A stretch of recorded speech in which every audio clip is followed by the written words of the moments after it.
Voilà, actualité donc du jour ci tënk rek lay daal di doon ak Amnesty International bi nga xam moom lañ koy démarrer moom lu ñu bëgg moom mooy justice ngir victime yi ñeel manifestation yi fii ci biir réewum Sénégal donc victime yooyee li Amnesty bëgg moom mooy ñu daal di amal ab justice xam lan moo leen faat dëgg-dëgg ak ñan la ñu daal di situer les responsabilités ñoom les autorités sénégalaises lu ñu la war a def daal moom mooy rendre justice, vérité et répartition aux milliers de victimes de la répression donc violente des manifestations entre 2021 et 2024 a déclaré Amnesty International ci en tout cas premier anniversaire d'une loi accordant une amnistie aux forces de sécurité bi nga xamante ne doon nañ ko amal. La loi d'amnistie votée le 6 mars 2024 dafay daal di couvrir les actes susceptibles d'être qualifiés de crimes ou délits relatifs à des manifestations ou événements à motivation donc politique. mooy loi d'amnistie bi nga xam jot nañ ko voté qui ont eu lieu entre le 1er février 2021 et le 25 février 2025 durant en tout cas cette période lors des manifestations yi nga xamante ni daal noonu amoon na fii ci biir réewum Sénégal ñu tegoon ci yoxo kii di Ousmane Sonko actuel premier ministre alors dirigeant donc d'un parti de l'opposition ñoom force de sécurité yi dañoo régulièrement donc daal di def usage excessif et meurtrier de la force contre donc les manifestants selon les chiffres yi nga xamante ni recueillir nañ ko par Amnesty International et d'autres organisations de la société civile au moins 65 personnes la ñu daal di faatoon la majorité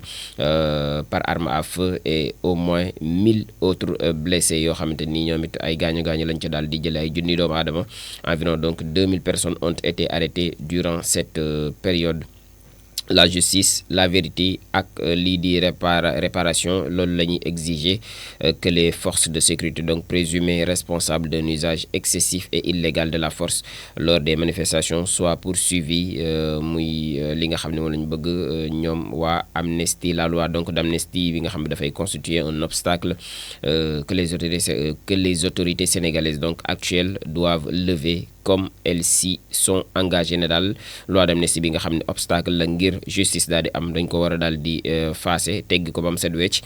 comme ni ko autorités yi engagé woon ci campagne yi ñi nga xam ne moom la ñu génn à déclarer Marceau Siviode moom mooy directeur régional par intérim bu Amnesty International pour l'Afrique de l'Ouest et l'Afrique centrale bu ñu sukkandikoo ci Sénégal bi nga xam ne ñoom ñoo génne bataaxal boobule. Sénégal ak l'ancien président Macky Sall ba léegi moom am jotul benn notification du cabinet royal chérifien ngir mu daal di jóge foofee ca Maroc maanaam ngir mu génn Maroc moom jotul benn bataaxal boo xam ne jóge na ci royaume chérifien bi mu nekk une information boo xam ne dafay circuler sur la toile depuis mercredi ñu ngi rumandaat ne donc reprise par plusieurs aussi médias yi fii ci biir Dakar ñi benn demande daal du Maroc à l'ancien président du Sénégal Macky Sall ngir mu daal di génn réew Maroc boobee dafa daal di am donc en exclusivité confidentielle Afrique moom daal nay visiter donc lu ni mel ñoom waa Sencafé donc ñu visiter lu ni mel qui s'est rapproché donc du cabinet Shadow bi nga xamante ni moom moo nekk fële ca Maroc le royaume chérifien pour en avoir le cœur net maanaam def nañu recoupement bi ngir xam ca la gën a leer ci loolee nga xam ne ñu ngi koy daal di rumbanaat ne Macky Sall dafa jot ab lettre bu jógee ci royaume chérifien bi ngir mu daal di génn foofee peut donc révéler que cette sortie surprenante est un gros pétard mouillé maanaam du ay kàddu yu wér bu ñu sukkandikoo ñoom ci seen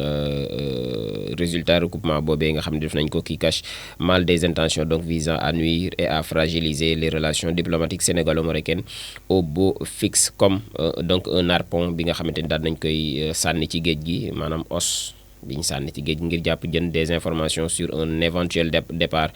de l'ancien président Macky Sall pour mu génn foofee ca Maroc sur la demande des autorités du royaume chérifien ont été distillés sur la toile via le portail mauritanien cridem.org ñoom ñoo génne woon information boobu foofee ab média mauritanien la ba noppi reprise donc largement par les médias sénégalais dañoo ñëw rek copier coller daanaka ñu ci bari ci médias sénégalais après plusieurs recoupements donc confidentiels Afrique pour en avoir donc le cœur net peut confirmer l'existence d'une quelconque requête du Maroc non l'inexistence autant pour moi maanaam requête boobee ñuy wax daal amul ginnaaw bi ñu gëstuwaatee information bi waa Maroc assigné wuñ benn yoon kii di Macky Sall pour mu daal di génn foofee ca Maroc c'est vous qui me l'apprenez moom Macky Sall loolee la wax de son territoire vers le Sénégal mu ni nag ñi ko koy laaj sax ñoom ñoo ko xamal je ne sais pas vraiment d'où vient cette information à l'heure où je vous parle aucune procédure administrative ou pénale allant dans le sens d'extrader Macky Sall vers Dakar n'est à l'ordre du jour ou en instance de traitement donc ñoom autorités sénégalaises yi saisiruñ daal benn yoon autorité marocaine yi pour que Macky Sall ñu daal di koy extradé mu daal di ñibbisi ci réew mi confirme aussi des sources marocaines autorisées yi nga xamante ni ñoom jege nañ lool cabinet royal à confidentiel Afrique bi nga xam ne ñoom ñoo génne information boobee de poursuivre aussi l'ancien président Macky Sall qui vit à Marrakech depuis son départ du Sénégal mi ngi jouir en tout cas toujours de la confiance et est bien traité comme un président de marque ami du roi Mohammed VI et du peuple marocain maanaam daal amu fa benn bunduxataaluñ ko foofee ca Maroc cette sortie aussi médiatique toutefois surprenante daal dañ koy gis comme surtout nag ci premier cercle du roi Maroc du roi Mohammed VI comme une sortie de ballon de sonde pour jauger en tout cas ngir natt la rek ñi nga xamante ne ñoom ñoo autorités yi marocaines yi la capacité de résilience bi nga xam ne am nañ koy de survie encore sur le territoire marocain de l'ex-président Macky Sall face aux dégâts financiers économissimes comme par les anciens dignitaires du régime Macky Sall. Pour l'instant, en tout cas, Rabat reste éloigné des affaires dites scrabeuses qui ont donc ouvert le mercato des auditions et des emprisonnements et garde sa sérénité diplomatique vis-à-vis de Dakar kon daal ñu jàpp ni rek ci tënk loolu ay rumbandaat la rek Macky Sall day ñibbiseem déet ñoom tegg nañ tuuma ginnaaw bi confidentiel Afrique defee recoupement bi saytuwaat information bi ne loolee wérul ab média boo nekk fële ca Mauritanie ñoom ñoo ko génnee donc repris par des médias sénégalais loolee lañu ca daal di wax wàllum diplomatie ak Dakar bi nga xam ne daal nay am ay garantie ci digganteem ak Washington dans la lutte contre le terrorisme djihadiste maanaam am nañ ay waxtaan daal yu jot a am ci diggante ñaari réew yi di États-Unis ak Sénégal ngir ñeel xeex bi nga xam ne dañ ko xeex wàllum terrorisme les autorités sénégalaises sont parvenues donc à obtenir des gages quant à la reconduction d'un programme de lutte contre le terrorisme financé par le département d'État américain mu nekk ab loo xam ne dañ ko gelé woon depuis l'entrée de Donald Trump à la Maison Blanche mujjee nañ nag waxtaan ba loolu ñu daal di koy teggi muy ay fonds yoo xam ne dañ ko jagleel xeex wàllum terrorisme doon dox ci diggante Amérique ak Sénégal c'est un soulagement donc pour le gouvernement du président Bassirou Diomaye Faye après que la nouvelle administration donc de Donald Trump daal di temporairement suspendre l'antiterrorisme programme muy ATA bi nga xamante ni moom la ñu daal di lancé AI du 2e mois 2025 les autorités donc sénégalaises ñoom dañoo récemment en tout cas bu yàggul rek la ñu am ay garantie de son maintien maanaam loolu kenn du ko gelé jàpp nañu daal luy wëy la ndimbal luy wëy la ci diggante Sénégal ak Amérique à la suite donc d'échanges entre les diplomaties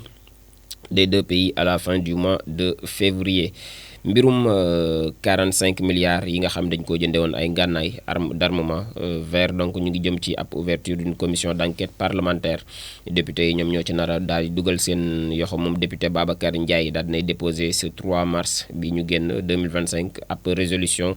ci assemblée nationale pour la création d'une commission d'enquête parlementaire ci mbirum marché d'armement controversé bi nga xam ni tolloon nañ ko ci xayma ci 45 milliards de francs CFA dañ ko signé woon ci atum 2022 entre le ministère de l'environnement ak le marchand d'armes nigérien di Aboubacar Ima alias Petit Boubé ñoom ñoo daal di signé woon loolu le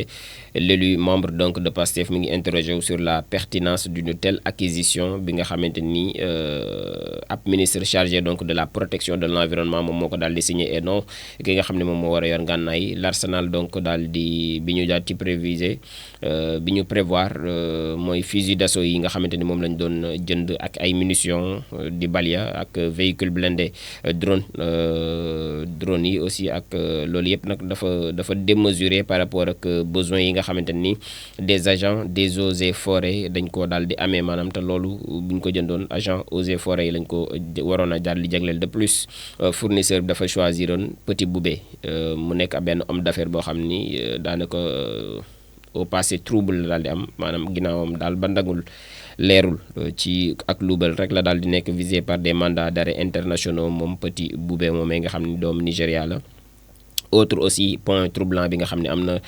ci transaction yooyu wala sax ci mbir yooyu la jëndum ngànnaay moomale malgré l'énorme somme bi nga xam ne engagé nañ ko aucun équipement n'a été livré maanaam engagé nañ somme bu takku te gisuñu benn équipement benn arme boo xamante ni livré nañ ko. Babacar Ndiaye mi ngi remettre en tout cas en cause la transparence du processus ba noppi di pointer un éventuel détournement maanaam jàpp nañ daal dañ caa jaare woon rek ngir daal di faagagal ay xaalis kopparu réew mi bu ñu sukkandikoo ci Sénégal bi nga xam ne ñoom ñoo génne information bi. Il estime que seul le ministère des forces armées était habilité à gérer un tel achat qui aurait donc pu relever du secret défense. Moom ministère ouais c'est ce qui est normal sax moom moo yor wàllum ngànnaay donc moom yor wàllum défense entre autres moom moo waroon am en tout cas habilité wu daal di def transaction yi daal def jënd moomu mais ministre de l'environnement d'alors moom moo ko daal di defoon face à ces zones aussi d'ombre. Il demande des explications et appelle à l'Assemblée nationale à faire toute la lumière sur cette affaire. mu bëgg ñu taxawal nag ab commission d'enquête parlementaire moom député boobee di Babacar Ndiaye. Pacte de stabilité sociale aussi ak le ministre Abass Fall mi ngi en concertation di ak waxtaan goo xam ne door na ko avec la coalition des centrales syndicales. jamono ji ñu ngi ci waxtaan gu métte ngir dal mën a ñëw ci yenn secteurs yi dans le but aussi de mettre en place un pacte de stabilité sociale. moom jëriñ ñu dénk wàllum xëy mi di Abass Fall ak des relations avec les institutions moom daal dinay débuté ni ki démb ci alxamis ji 6 mars les discussions maanaam waxtaan yi nga xamante ni dina ko door ak les coalitions des centrales syndicales du Sénégal. Selon le ministre moom Abass Fall dans un post bi nga xam def na ko ci page Facebook am mu ni nag ndaje moomee continuité la bi nga xamante ni moom la ñu daal di defoon niki alxamis bi ñu weesu entre le gouvernement le patronat ak les syndicats fële ca Diamniadio sous la présidence du premier ministre monsieur Ousmane Sonko. mu nekk am ndaje boo xam ne dafay illustrer dafay wanewaat encore une fois détermination bi nga xam ne gouvernement bi am na ko ngir daal di maintenir une communication boo xam ne bu yaatu lay doon waaye bu leer lay doon ci ñi nga xamante ni ñoom ñoo di les partenaires sociaux. la F2S fa la ñuy daanelee ak ñoom ñi nga xamante ni ñu ngi annoncé ab grève générale les 13 et 14 mars daanaka ñoom waxtaan bi ñu génn léegi ci information bi ñu génn léegi. ñoom ñoru leen sax ñoom F2S ñu ngi waajal ab grève générale les 13 ak 14 mars ak la fédération des syndicats donc de la santé ñoom dinañ observer une grève générale les 13 et 14 mars donc prochain ngir daal di exiger l'application des accords signés avec le gouvernement, a annoncé donc jeudi son porte-parole Cheikh Seck bi ñu sukkandikoo ci bataaxal bi nga xam ni wala information yi nga xam ni agence de presse sénégalaise ñoom ñoo ko daal di génn nii nag ñu ngi sàkku l'État daal di régler le passif. C'est pourquoi donc ñoom ñi daal di poursuivre seen plan d'action bi nga xamante ni dooroon nañ ko bu yàgg avec une grève générale donc les 13 et 14 mars 2025, a-t-il déclaré lors d'une rencontre avec des agents de santé fële ci hôpital Ndamatou bu Touba. Cheikh Seck moom ngi rappeler encore une fois que les revendications yi nga xamante ni ñoom